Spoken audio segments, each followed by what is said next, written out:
आज जो मैं बात कर रहा हूँ कोई बिजनेस पर्पज़ की बात नहीं कर रहा हूँ, मैं प्रैक्टिकल वो बात कर रहा हूँ जो जीवन में घटित होती है। पुरुषों के प्रेम की तो मैं बात नहीं कर रहा, क्योंकि पुरुषों का जो प्रेम है वो करप्ट हो चुका है, भ्रष्ट हो चुका है।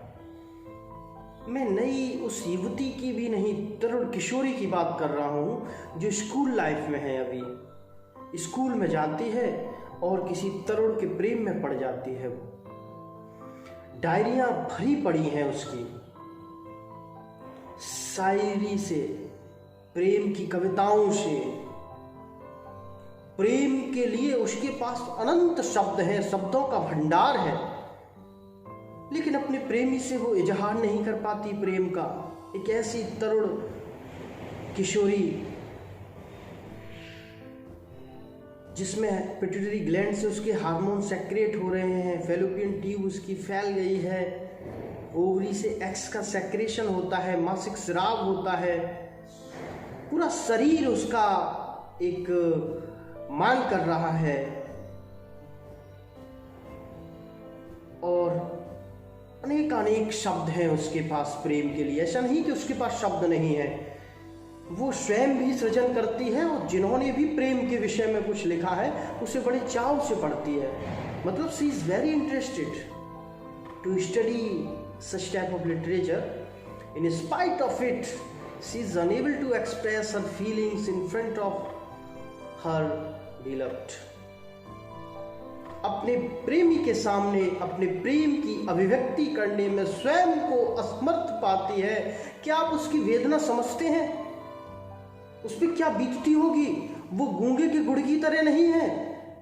गूंगे का गुड़ जिसे हम कहते हैं कि गूंगे को गुड़ दे दो फिर उससे कहो कि कैसा है, तो वो बता नहीं सकता उस आनंद को जो उसके हृदय में हिलोरे ले रहा है। लेकिन उसके आनंद का क्या, वो तो जानती भी है बोलना, शब्दों का भी भंडार है उसके पास।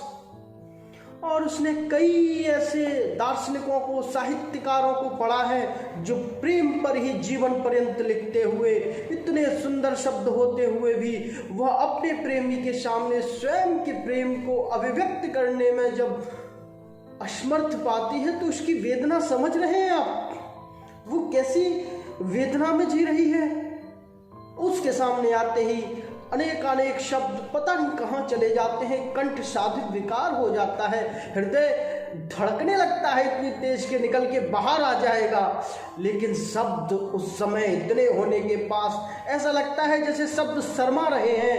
वो भी कहते हैं कि यार हमें इस झंझट में नहीं पड़ना, तुम अपना आपस में देखो, तुम प्रेमी प्रेम का हो, मुझे बीच में क्यों लाते हो?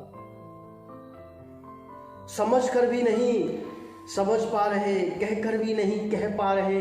ऐसा लगता है कि और कुछ कहें और कुछ भी नहीं कह पा रहे। ये जो वेदना, ये मैं आपको एग्जाम्पल दे रहा हूँ, समझाना कुछ और चाहता हूँ, लेकिन मैं कोशिश ये कर रहा हूँ क्या आप इस एग्जाम्पल के माध्यम से ही समझ पाए जो मैं कहना चाह रहा हूँ। ये जो वेदना है स्त्री की, ऐसा ही वैज्ञानिकों के साथ होता है।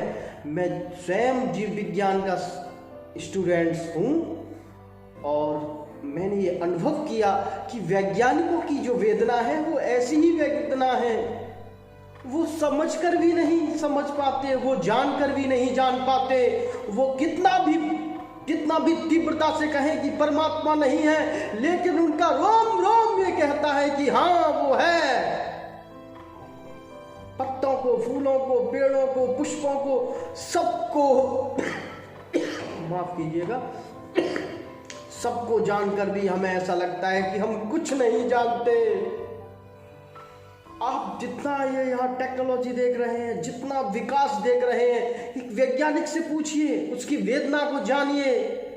लोग जब ये कहते हैं कि वैज्ञानिक परमात्मा को नहीं जानते, अरे वैज्ञानिक तो इस सृष्टि को नहीं जान पा रहे जो रेत के एक छोटे से कण के समान है, इस अनंत सम्राट ब्रह्मांड का। तो हम क्या कह दें उस परमात्मा के बारे में, हम क्या कहें? ये वेदना है वैज्ञानिकों की। आप समझिए, कोई दम्भ में, झूठ में कह देता है कि मैं परमात्मा को नहीं जानता। अरे सच तो ये होता है कि परमात्मा को जानने का समय ही कहाँ है, जब अनंत ब्रह्मांड में इतनी सारी खोजें हैं, इतने सारे रहस्य छिपे हुए हैं। कैसे जान लें उस परमात्मा को? जिस रहस्य को जानते हैं उसके अंदर एक नया रहस्य है। थ्योरी ऑफ ग्रेविटी दे दें, ऑप्टिकल फिजिक्स पढ़े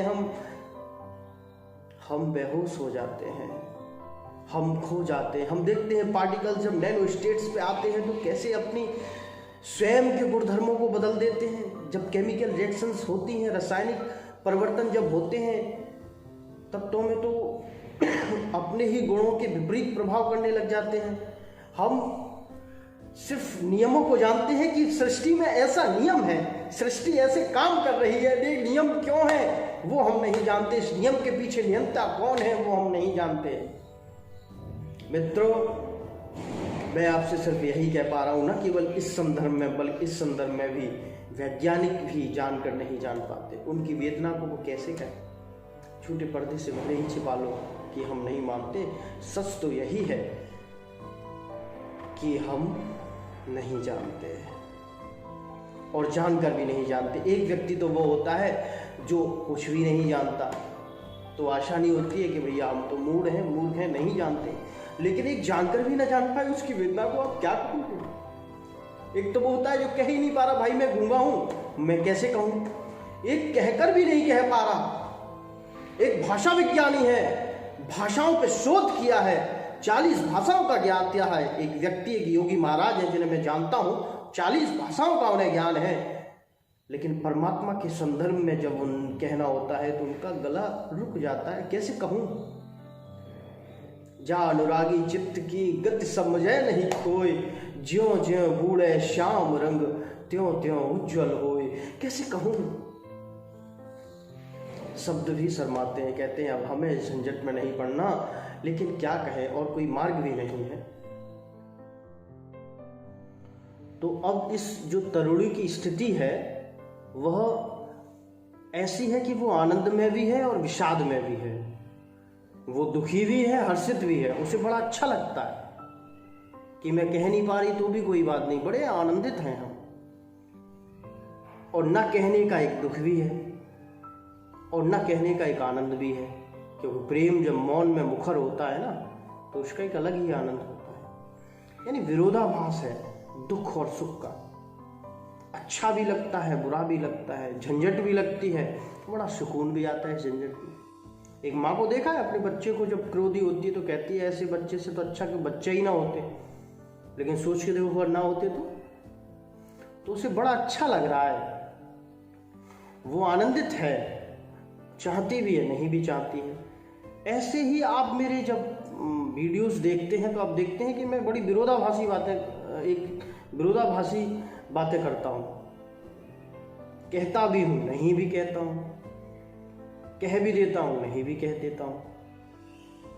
एक कॉन्ट्राडिक्शंस आपको दिखाई देता है। जब मैं कहता हूँ कि ईश्वर के विषय में नहीं कहा जा सकता, तो इतना तो मैं कह ही देता हूँ कि नहीं कहा जा सकता। क्या ये भी कहना नहीं है?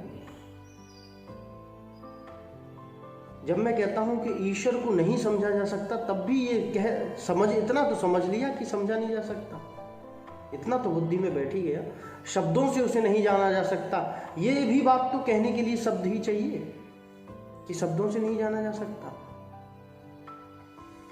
तो ये जो विरोध हैं जीवन के, ये जीवन को सुंदर भी बनाते हैं और विभत्स भी बनाते हैं। एक ही सिक्के के दो पहलू। जो विरोध आपको दिखाई देता है वस्तुतः वो गठजोड़ है, विरोध नहीं है। जहां चीजें हमें कॉन्फ्लिक्ट्स में दिखाई देती हैं वो एक गठजोड़ है और कुछ नहीं है। ये है जीवन का दर्शन। इसीलिए कुछ लोग कहते हैं यार तुम फालतू बकवास करते हो, कुछ समझ में ही नहीं आता।